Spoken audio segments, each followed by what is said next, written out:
2-3 दिवस झालं आपण बटाटे भिजवतोय. आज बटाटे झाली भिजायची. हे जे पाणी आहे ना, ही शेवटची लाईन आहे.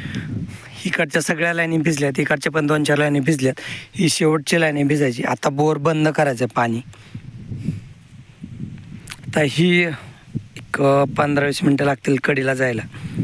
लगेच बोर बंद करतो. आता मी बैल चालवले होते, बैल आणलेत, बैल झोपलेत आणि टिफन तयार करून ठेवली. तर टिफन तयार करायचं आपलं लई दिवसाचं जे काम राहिलं होतं ना, तर ते म्हणजे आपले पेरणी करायची राहिली होती. तर आपल्याला पेरणीचा श्रीगणेश केला आहे. आपण राजमा वगैरे तर पेरला आहे, पण आपल्याला आता घरी खाण्यासाठी गहू पेरायचा आहे. तर आपण गेल्या वर्षी तर खपली गहू पेरला होता मागच्या वर्षी. तर तो म्हणजे चांगला आहे, तो कुरड्या पण चांगल्या होतात खपली गव्हाच्या. चपात्या मऊ होतात आणि चवदार लागतो खपली गहू. मार्केटमध्ये मागणी पण आहे खपली गव्हाला. पण आपण यावर्षी पण खपली गहू पेरणार आहे आणि सोबत दुसरी व्हरायटी पण पेरणार आहे. तर मी अगोदर घेतली ना ती व्हरायटी, हा आहे बन्सी गहू. बन्सी गहू ह्याला आहे ना मार्केटमध्ये मागणी पण चांगली. आपल्याला मागणीचं काही घेणं देणं नाही, आपण घरी खाण्यासाठी पेरणार आहेत ना. फक्त चवीला एकदम चांगला आहे आणि चपात्या मऊ होतात. आता चपात्या कशा कलरच्या होतात मला सांगता येणार नाही, आई सांगेल. पण खायला तर लय भारी आहे, म्हणजे चवदार आहे, चपात्या मऊ होतात. असा हा बन्सी गहू आहे. तर हा पेरायचा आहे. तर ह्याला 3 नवी टिफन केली. टिफन आपली लोखंडाचीच आहे. आता मीच पेरणार आहे, कारण मागचे 2-3 वर्ष झालं मी स्वतःच पेरतो. म्हणजे पप्पा पण पेरतात, पण मला पेरायला येतं. तर काय गोष्टी मीच पेरतो. जसं की मूग वगैरे पेरला होता ना ह्या वर्षी मी, मूग उडीद.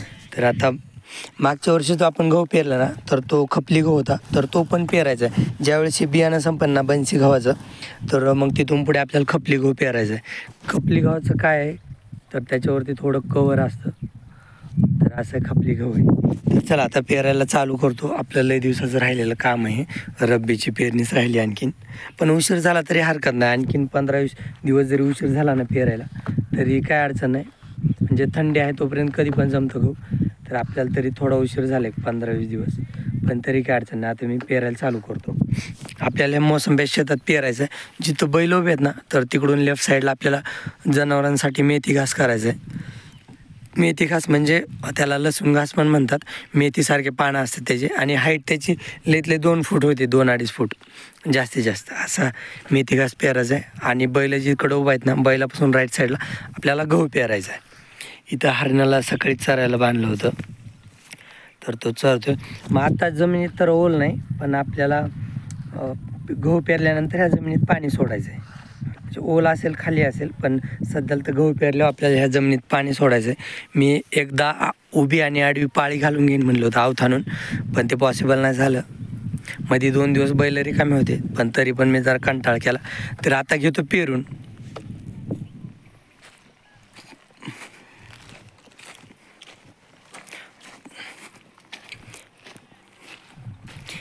हे बियाणे ना, बियाणंच आपल्याला 100 रुपये किलोने भेटलं आहे.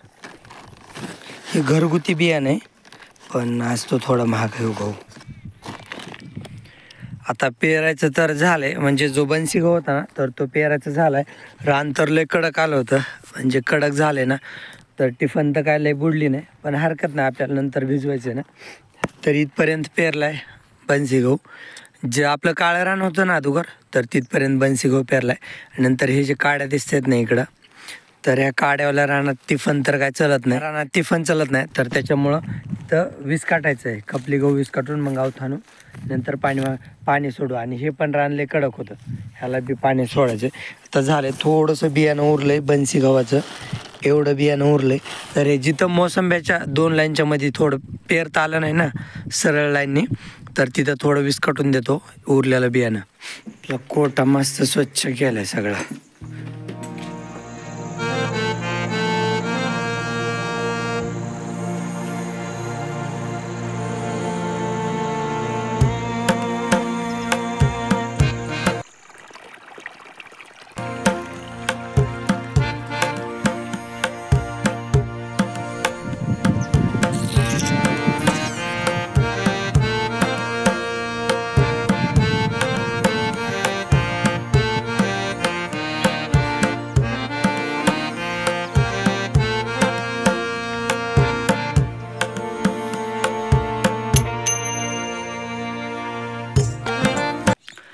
आपल्या पेरूचं सीझन तर संपला राव. आता असेच पेरू राहिलेत.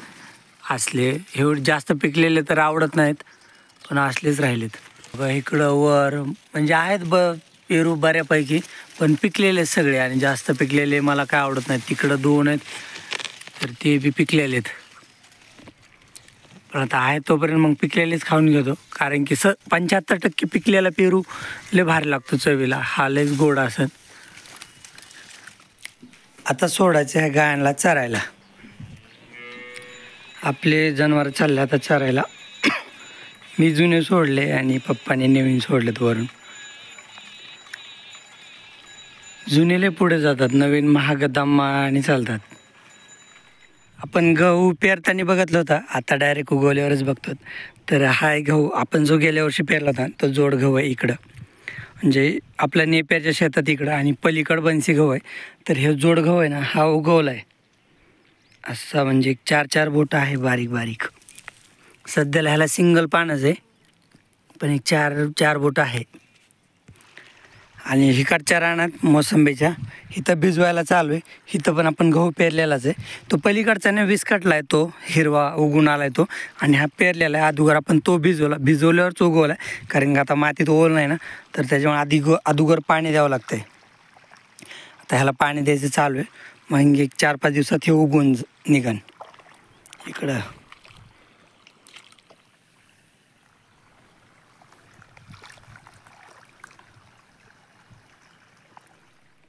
मोसंब्याच्या बुडाला जे गवत होतं ना, तर ते क्लिअर करून घेतले आईने, म्हणजे काढून घेतले. सगळ्या मोसंब्याचं गवत काढून घेतलं. काही जे मोठालं होतं ना वाळलेलं ते रानातच पेटवून दिलं इथं, आणि जे बाकीचं कच्चं होतं ना तर त्याला बाहेर टाकून दिले बांधावर.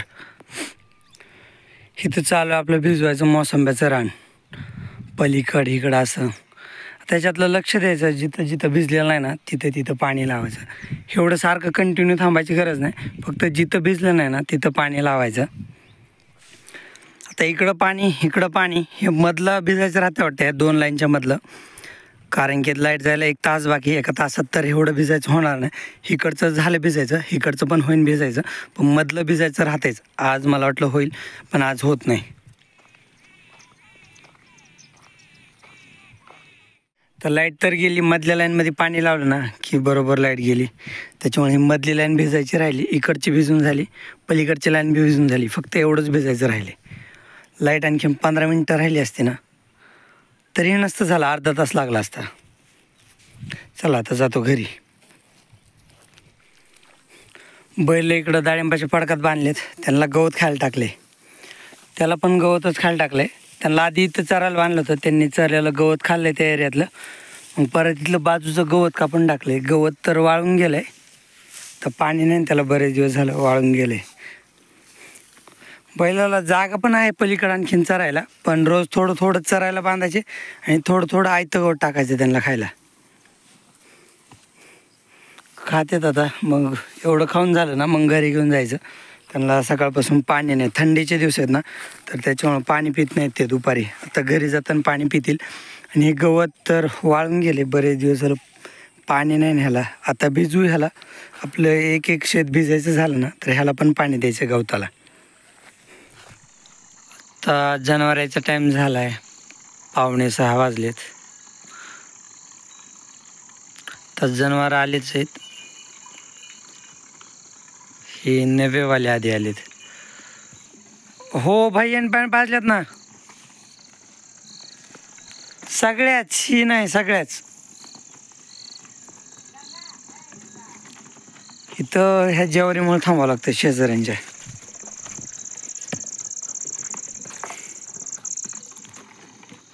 ह्याच्या गळ्यात लाकूड बांधले मोठ्या बैलाचे.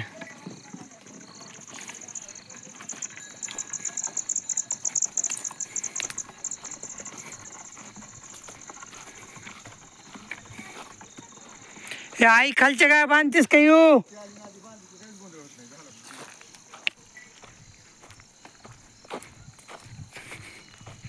हे जाते त्यांच्या जागेवर.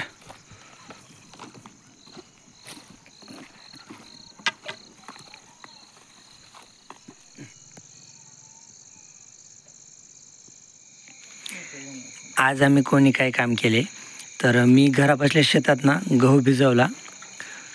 परत पप्पा गावरान जनावर घेऊन गेले होते चरायला. भैयानी आपल्या काटवणातलं शेत आहे ना, तर तिथं आपण राजमा पेरला आहे, तर त्या राजम्याला भिजवलं भैयानी, म्हणजे पाणी दिलं राजम्याला. आईनीन त्यांनी मेथी काढली, मेथी नाही, आईनीन वहिनीने कोथिंबीर काढली, तर एवढी कोथिंबीर काढली आपली आता मी घरासमोर आहे ना, तर घरासमोरच्या शेतात जी आपण कोथिंबीर लावली होती ना, तर ती कोथिंबीर आता काढायला आली. तर उद्याच्याला दाखवलं मी कोथिंबीर किती मोठी झाली. पण सध्या ही बघू, मी तिकडे गेलोच नाही ना आज कोथिंबीर काढायची तिकडं. अशी झाली आपली कोथिंबीर आणि एवढी जुडी बांधली, छोटी जुडी, कारण की कोथिंबीर वाढलेली. तर आईने त्यांनी आज कोथिंबीर काढली आणि अशी आम्ही सगळ्यांनी घरच्यांनी केले कामं. दोघंजण दाऱ्या, पप्पांनी जनावर, आणि घरी ज्या थोडेफार वासरं आहेत ना छोटे, तर त्यांना आम्ही सगळ्यांनी मिळून सकाळीच बघितलं होतं, म्हणजे खायला वगैरे टाकलं होतं. आणि ही आपली कोथिंबीर सध्याला काही एवढा जास्त भाव नाही, पण आहे बरं. आता उद्या सांगेल मी काय भाव आहे नक्की ते, आपली कशी विकली कोथिंबीर. एवढी कोथिंबीर आहे.